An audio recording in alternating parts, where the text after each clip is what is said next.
Hey everybody, and welcome back to some more Feed the Beast Beyond. Last episode, we started working on a little bit of blood magic. We set up the default altar and then upgraded it to tier 2 using these blank runes. And as you can see, since the end of last episode, I've crafted up this book here called Inspectoris Scandalum. I'm not quite sure if that's how you pronounce that, but that's what I'm going to go with for now.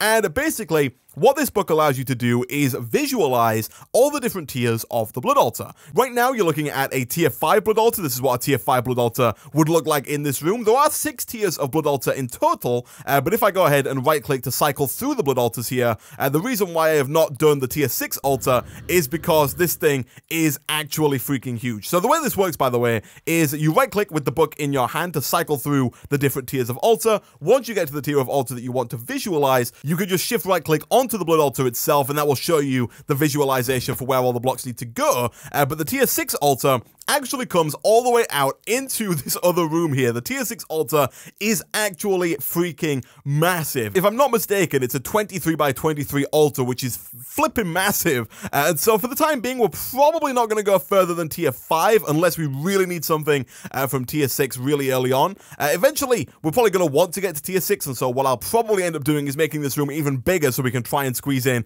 that tier 6 altar. Also, by the way, if you're not looking at the blood altar, then the visualization does disappear. It only actually shows when you have the blood altar in frame. But for today's episode, we're going to stick to the tier 3 altar, which looks a little bit like this. For this, we need 20 of these blank runes, which I've gone ahead and made between episodes. These blocks here, it shows stone bricks. I'm fairly certain that you can put whatever blocks you want there. And so we're probably going to use like cobblestone for now, and I'll replace them between episodes with something that looks a little bit nicer. And then at the top there, you've got the glowstone, which is not replaceable. You have to use glowstone for the altar to work. And so if we grab ourselves 4 blocks of glowstone, and then for the time being, I'll use some cobblestone just because it's a little bit easier to get up here. We've got quite a bit of cobblestone to waste as well. Where does this need to go? This needs to go, I think, like right here. And then, yeah, that's right. Okay, so we put the glowstone at the top, and then we just fill out the outside edge with runes.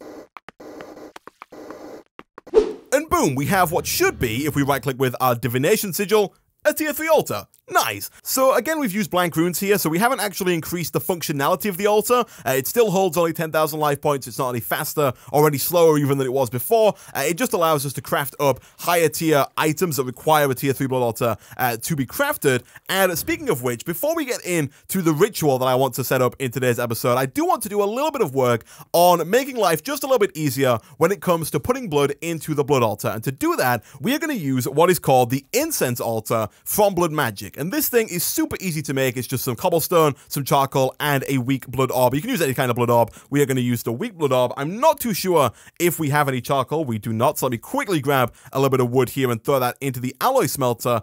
And what this is going to allow us to do, first of all, it's going to make our donations more effective. So we're going to get more life points for our life, if that makes sense. So every time we use the Sacrificial Dagger, we're going to get more LP out of it than we normally would. But we're also going to be able to upgrade it to get even more LP out of our life points. It's also going to make things just a little bit easier in terms of donating and making donating a bit faster. You'll see what I mean in a second once we get this set up. So we'll get this thing and we're going to put it down for now directly beneath the blood altar. You don't have to put it here. I'm also going to get rid of this because we don't need it there. You don't have to put it down directly beneath the blood altar. I'm just going to put it here for symmetry's sake. And now if we get our Sacrificial Dagger, you'll notice that it's now glowing. It looks a little bit different to how the normal Sacrificial Dagger looked. And if we take our Divination Sigil and we right click onto this Incense Altar, we'll see, and you can even see at the top there in Whaler, our current Tranquility is 0, and that our bonus is 20%. Now, what that means is that every time we put life points into the altar, we are going to get 20% more LP for doing it. And because our Sacrificial Dagger is glowing, the way that this now works is it takes 90% of our life points in one right click. So if I right click now, it's going to take all of our hearts away and put them all directly into the blood altar. And so now if we right click, we now have 2,060 life points for the 9 hearts that it took. Now, 9 hearts would normally give you 1,800 LP because you get 200 LP per heart, but this time we got 2,000 because of that 20% bonus. Now, I believe you also get a bit of a debuff, so you can't do this again. You got to wait like once every 20 seconds, I think it is, to do that with the sword. Can we do it again?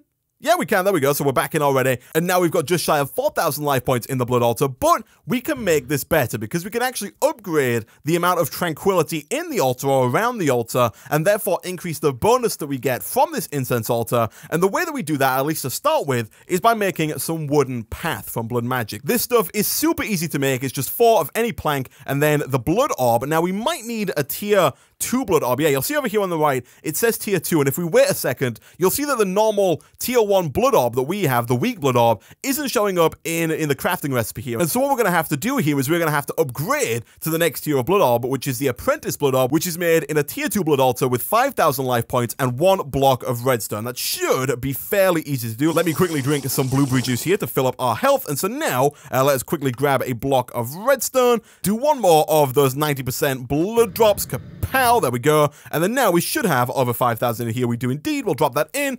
And after a couple of seconds, we get ourselves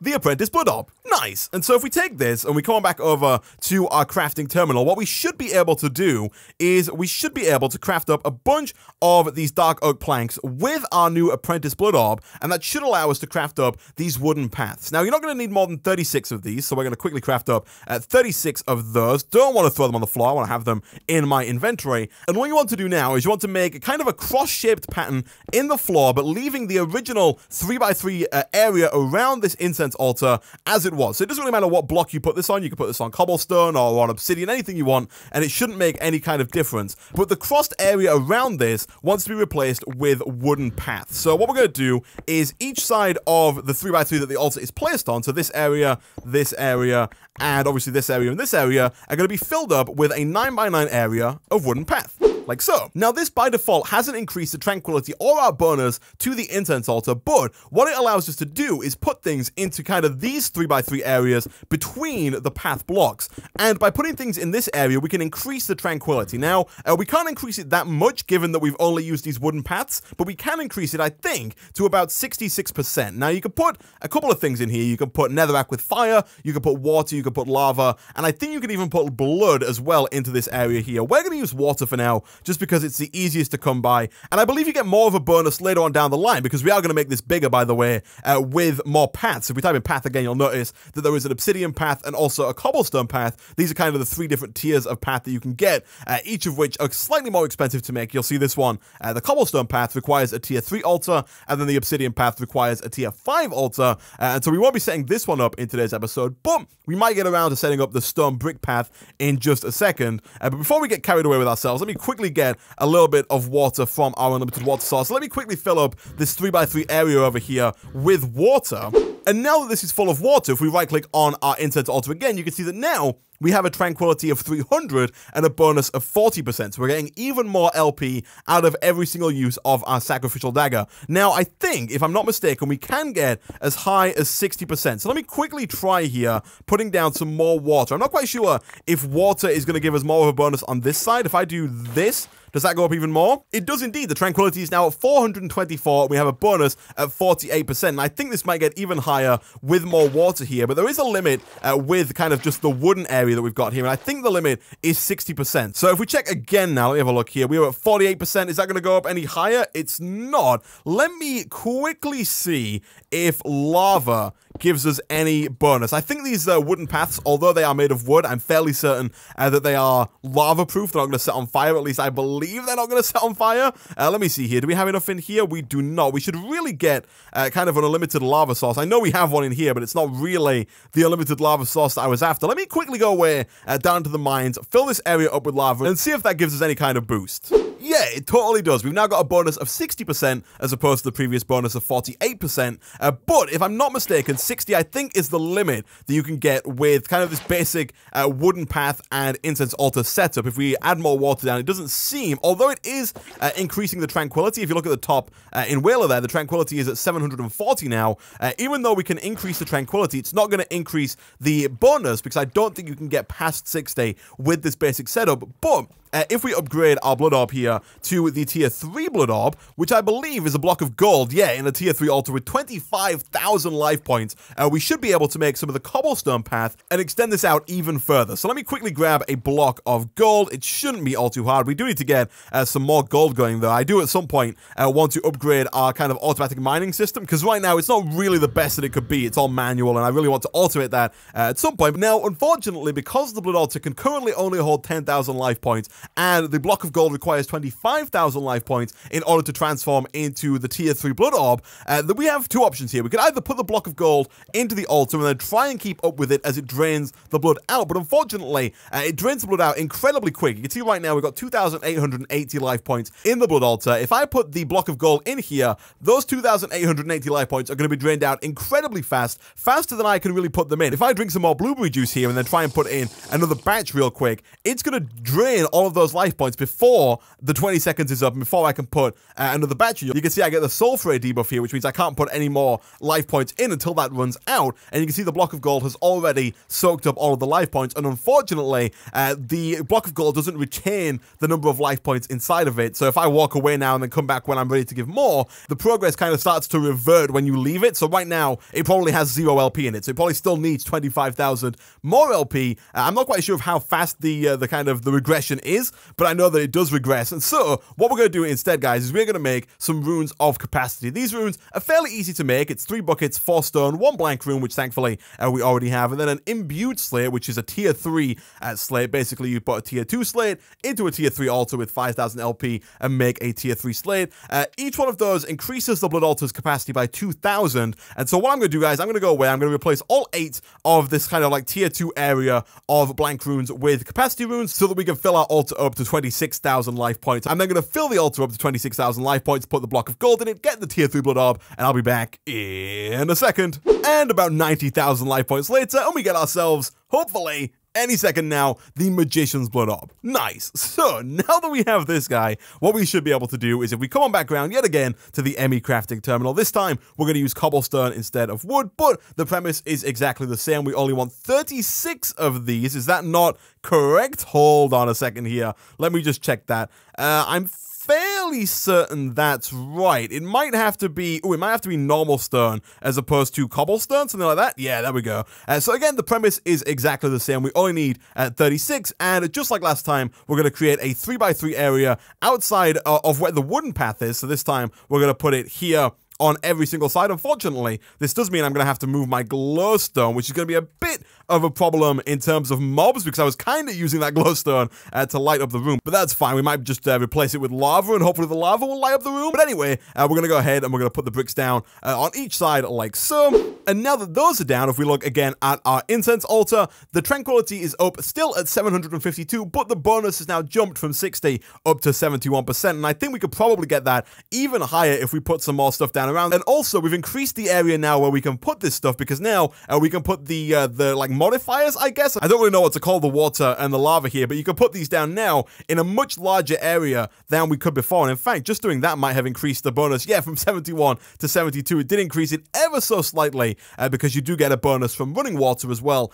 as from still water, although I'm fairly certain that the bonus from still water is much higher than the bonus from running water. But this is increasing our tranquility and our bonus here, and so what I'm going to do real quick, guys, I'm going to go away, I'm going to make myself another pickaxe, I'm going to clear out all of these big areas here. I'm going to fill them up with different stuff. I'll probably fill this one up with lava, I'll fill this one up with water, I might then fill up like this one with lava and this one with water, but I might also try putting grass in one of these, because I'm fairly certain that dirt or grass might increase the bonus as well. But I'm going to go away, I'm going to see what works and what doesn't. I'm going to try and get to that point where the tranquility is still going up, but the bonus doesn't. I'm going to try and get to the maximum bonus for the cobblestone tier, and like I showed before, there is an obsidian tier, but we're going to have to get a tier 5 altar before we can get that up and running. So I'm going to go away, I'm going to do some testing, and I'll be back in a second. And a little bit of testing later, and I think we have reached the limit again of the brick layer of the Incense Altar. You can see at the top we have a tranquility of 1,470, a bonus of 120, but if I come over here and break a couple of these bricks, the tranquility is going to go up to 1,493, but the bonus is going to stay the same at 120, so it looks like 120 is the bonus limit for the stone bricks, and so now the only way that we can improve it even further is by getting some of the obsidian bricks, which, as I mentioned earlier, requires we upgrade our altar to a tier 5 version. And so we're going to leave it here for now for the Incense Altar. We do now get over double the amount of life points, though, every single time that we use our Sacrificial Dagger. It's also a lot quicker to use our Sacrificial Dagger as well. We can just come over, right-click once, it takes away all our life points, and then we can just heal up and do it back again in 20 more seconds. But now that we've upgraded this as far as we can without upgrading our altar any further, I would like to start working on our first ritual from Blood Magic. Now, to set up any ritual, you're going to need a Master Ritual Stone. This thing's fairly easy to make.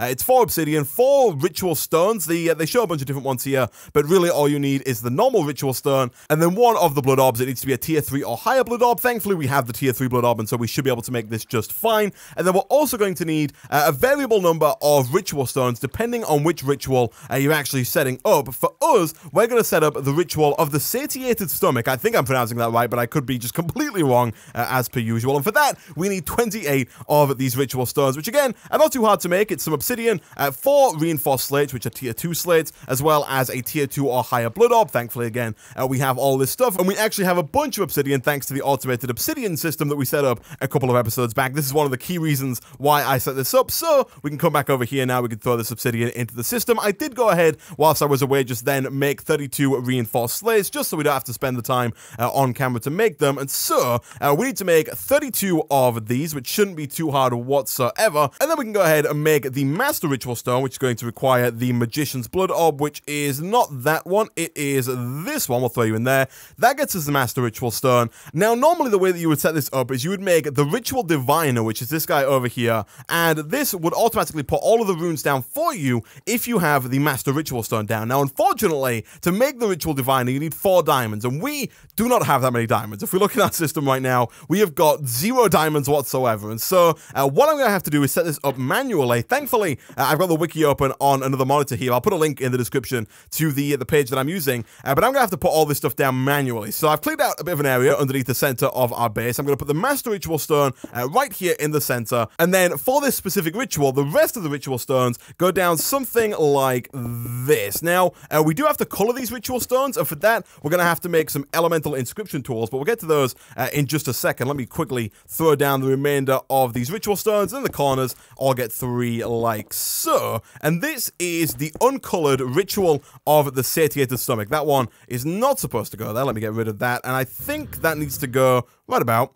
there. Nice. So this is how the ritual of the Satiated Stomach looks without any of the colored runes. So if we come back up here and we type elemental inscription into JEI, you'll see 6 different elemental inscription tools. Now there are 4 base ones, the water, the fire, the earth, and the air, and then there are 2 kind of advanced ones, the dusk and the dawn. So these are 4 more advanced rituals. We're not going to need those today. We just need the first 4, and thankfully these are really easy to make. Each one is made in a tier 3 altar with a different block. The water inscription tool is made with a block of lapis. The fire inscription tool is made with a magma cream. The earth inscription tool is made with a piece of obsidian, and then finally the air inscription tool is made with a gas tier. I think we should have pretty much all of those. We might just be missing the magma cream. I'm fairly certain we got a gas tier a couple of episodes back. We did indeed. I know for sure that we've got enough lapis to make a block of lapis. I don't think, however, that we have enough in here to make a magma cream.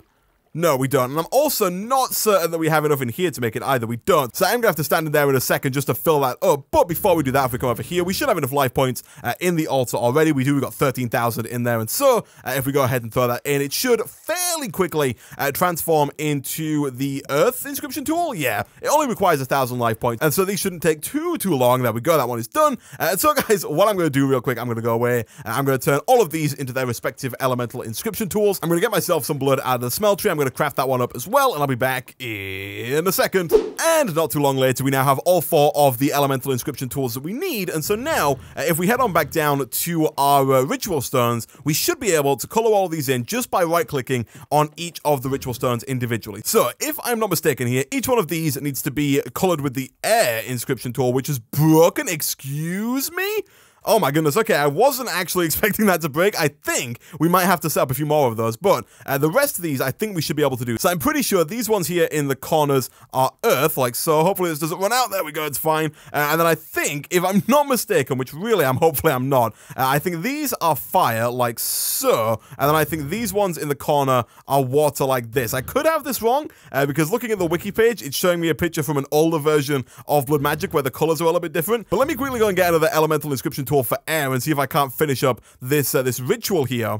Okay, so a little while later, and just my luck that the one elemental inscription tool that broke was the one that required a ghast tear. So I went to the nether, I killed a few ghasts, I finally got a ghast tear, and then when I came back to the overworld, in order to activate the ritual, we're going to need a weak activation crystal. And to make this, we need a lava crystal, which requires a diamond. And so I decided to move my vertical digger just 15 blocks over, so I added another one of these energy laser relays, moved it over a little bit further out from where it's been before, and lo and behold, we get 5 diamonds. Not just the one that we need to make the weak activation crystal, but also the other 4 that we could have used to make the ritual diviner, which would have made all of this so much easier and would have made it so that I didn't have to keep going around checking the wiki for all the colors and going to get more colors, and it's a whole mess, but we finally have the ghast here. And so we can come over here, we can stick that into the altar. That should turn into the inscription tool in a couple of seconds here. Whilst we're waiting for that, do we have what it takes to make this guy? I think we pretty much do.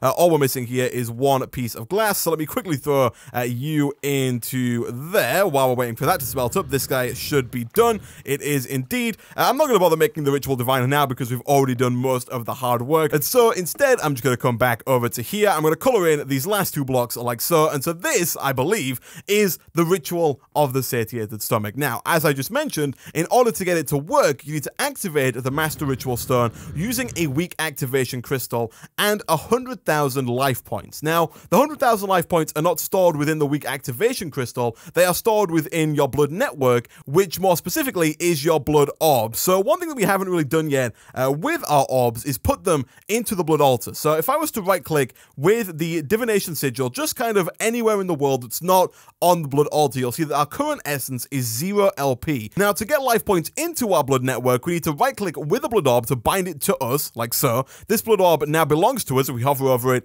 stores raw life essence, current owner is GamingOnCaffeine. Now, if we put it into the blood altar and then check with the Divination Sigil again, you'll see that the current amount of life points in our blood network is going up, and we are storing those life points kind of within our blood orb, but kind of just within our own personal network. Using the Magician's blood orb, you can store up to 150,000 life points. We need 100,000 life points in order to activate this ritual downstairs, and so what I'm going to do, I'm going to quickly throw this lava crystal into here. This thing requires 10,000 life points in order to turn into the weak activation crystal, and so what I'm going to do, guys, I'm going to go away. Once this thing is finished, I'm going to put my Magician's blood orb into the blood altar. I'm going to do more of what I've been doing all episode now. I'm going to stand here. I'm going to need to get some more blueberries, actually, so I can fill up on hunger.